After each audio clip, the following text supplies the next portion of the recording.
Hey, how we doing? It's Monday. Hope you had yourself a great weekend. Mine was actually pretty good. Um, got to see my got to go to my second football game for the season for my nephew. So they won. He actually had some good play time.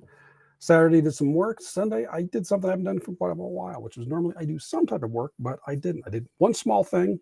Took me maybe 20, 30 minutes, and that was it. I kind of did some stuff on my own, which was kind of nice, which I actually think is actually an upcoming uh, video under blog post. So anyways, let's hop into today's topic, which is harnessing the power of your subconscious mind for health. Subconscious mind is quite powerful. If you think about an iceberg, your conscious mind is the tip of the iceberg. The big mass underneath is your subconscious mind. Now, your conscious mind kind of deals with your daily thoughts and decisions, while your subconscious deals with a crucial part of your beliefs, your habits, and plays a part in your physical health. So if you can tap into that, it can make a huge difference. So what you allow in your subconscious mind, big thing to consider, because your subconscious mind is like a sponge. It takes everything in. Doesn't matter what's positive or negative, whatever's presented the most is what it takes in. So the content so it's got to be careful, be wary of what you allow in. So content you consume daily, negative, such as always having the news on, social media, as much as social media can be positive, there's also going to be a lot of nasty stuff on there, toxic relationships.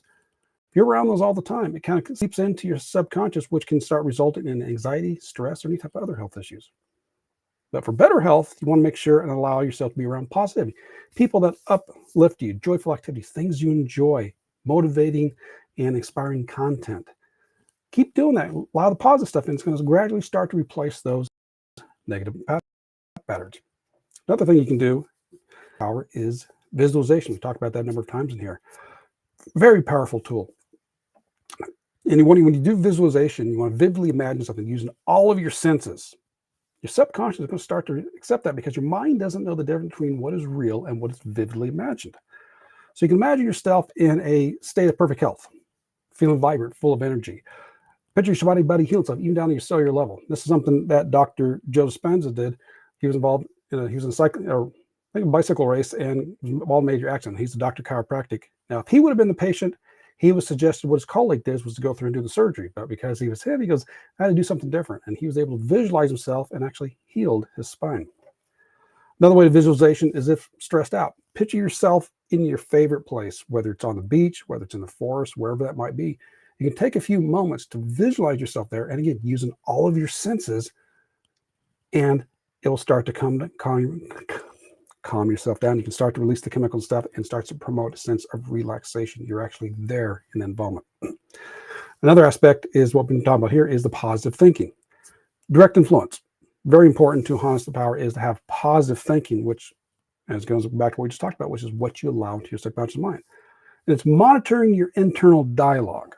Are you around those that positive and lift you up? Do they encourage you? Are they positive thoughts? Or are those that kind of bring you down? Now, we're still going to have bad stuff happen. We can still be sad, mad, or negative, but it's being aware, not being there too long, or at least being aware of it and say, okay, what can I do to change your thoughts? One of the things you can do is there's apps you can get for your phones, and what you can have an alarm go off randomly throughout the day. So when it goes off, what are your thoughts? Are they positive or are they negative? And sometimes you might be surprised what you're thinking. If they're negative, take a moment to reframe them into a more positive aspect and go from there. After a while, you're going to start getting those alarms go off, and it's going to be a positive thought, or at least neutral. So overall, your subconscious is definitely a very powerful tool to help you with better health.